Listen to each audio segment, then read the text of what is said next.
মুসা আলাইহিস সালাম তুরে যাচ্ছেন। এক বড় লোক অনেক টাকা পয়সাওয়ালা এসে বলতেছে, ইয়া মুসা, আল্লাহ অনেক দিয়েছে, আপনি তো তুরে যাচ্ছেন, আপনি তো কালিমুল্লাহ, আল্লাহর সাথে কথা বলেন। বলে হ্যাঁ। বলে একটু আরজি দিয়েন তো আমাকে, যাতে আর না দেয়। অনেক দিয়েছে, অনেক টাকা পয়সা, অনেক কিছু দিয়েছে, আর দিতে বারণ করেন, আমি এগুলো সামলাতে পারছি না। মুসা কালিমুল্লাহ শুনলেন, ঠিক আছে। এরপর একটু সামনে গেলেন, এক ফকির ভিখারি, জামাটাও ছিঁড়া, সালাম দিন, আসসালামু আলাইকুম ইয়া মুসা কালিমুল্লাহ। ওয়ালাইকুম সালাম। কি হয়েছে? আপনি নাকি আল্লাহর কালিম, কথা বলেন আল্লাহর সাথে? হ্যাঁ। তুরে যাচ্ছেন? হ্যাঁ। একটা আরজি ছিল। কি? কিছুই তো দেয়নি মালিক, কিছু দিতে বলেন। এভাবে কি চলা যায়? কিছু দিতে বলে, এভাবে কেমন থাকি? মুসা কালিমুল্লাহ শুনলেন, সবচেয়ে ধনী সবচেয়ে গরিব, দুইটা আরজি নিয়ে কালিমুল্লাহ তুরে গেলেন। আল্লাহ বলেন মুসা, দুইটা আরজি কি? এক বড় লোক প্রচুর দিয়েছেন, মানা করতেছে আর দিতে না। আচ্ছা। আর দ্বিতীয় জন প্রচন্ড ভিখারি, কিছুই বলেন নাই, কিছু একটা দেন, কিছু দিয়ে তাকে মনটা ঠান্ডা করেন।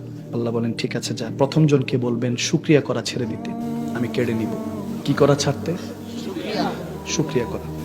আর যার কাছে নাই তাকে বলেন শুকরিয়া করা শুরু করে দিতে, আমি খাজানা ভরে দিব। আরো জোরে পড়ুন না, সুবহানাল্লাহ বলুন না। মুসা কালিমুল্লাহ সলিউশন নিয়ে চলে আসলেন। বড় লোকের সাথে দেখা, ইয়া মুসা কালিমুল্লাহ। বলেছিলেন হ্যাঁ। কি বললেন? আল্লাহ বলে, তুমি যা দিয়েছে তুমি শুকরিয়া আদায় ছেড়ে দাও, ছেড়ে দাও, আল্লাহ কমিয়ে দিবে। বলে কিভাবে শুকরিয়া আদায় ছাড়বো?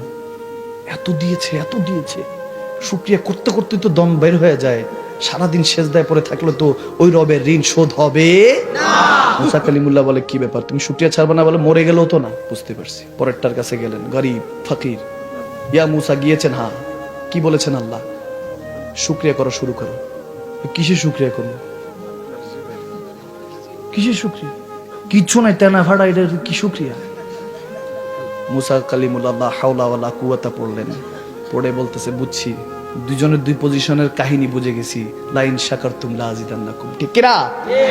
শুকরিয়া করলে বাড়িয়ে দিবে কে? আল্লাহ। একবার উচ্চ আওয়াজে পড়েন আলহামদুলিল্লাহ। আলহামদুলিল্লাহ। বান্দা কি আল্লাহর থেকে বেশি বুঝবে? যেটা দরকার অতটুকুই দিবে, এর বাইরে কিচ্ছু নিতে পারবেন না। আপনি খোদার কসম করে বলছি, আপনার যেটা সেটা আপনার থেকে কেউ ছিনে নিতে পারবে না।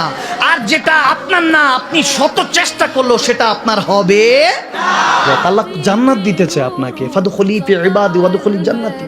আল্লাহ দিতে চায়, আপনি নিতে চান। নিজের কাছে আজকে ইউরসেলফ, নিজেকে জিজ্ঞেস করুন, হ্যাঁ পেরেশানি আছে? তাহলে একবার আলহামদুলিল্লাহ পড়েন যে আল্লাহ তুমি পেরেশানি এই জন্যই রেখেছো, আমি জানি তুমি পেরেশানি না দিলে আমি তো তোমাকে স্মরণ করার সুযোগ হবে না, এই জন্য তুমি পেরেশানি দিয়েছো, যাতে বারবার বলি আল্লাহ আমারই পাইলা। আল্লাহ বলে, হ্যাঁ তোরই তো পাইলাম।